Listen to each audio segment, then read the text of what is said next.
7:30 बज्नु लाग्यो।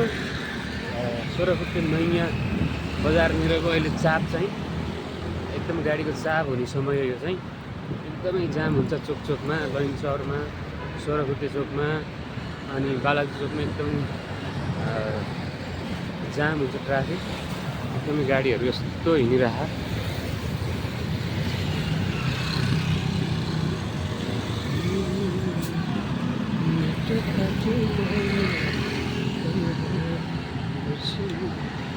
एकदमै गाडीहरू हिँडिरहेको छ।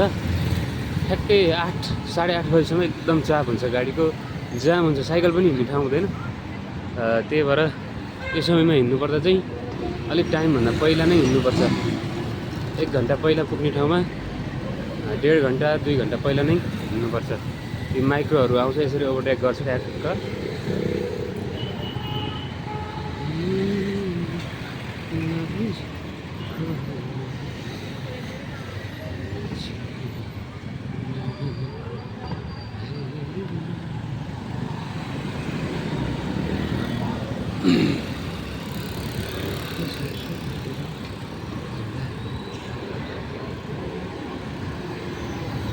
बालेन शाह मेयर हुँदासम्म, राजीनामा नदिँदासम्म चाहिँ यहाँनिर पार्किङहरू यस्तो यो बाइकहरू पार्किङ हुन्थेन।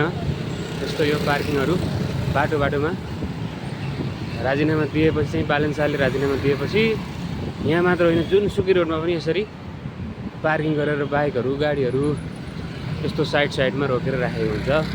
अनि यिनीहरूले गर्दा पनि धेरै जाम पर्छ।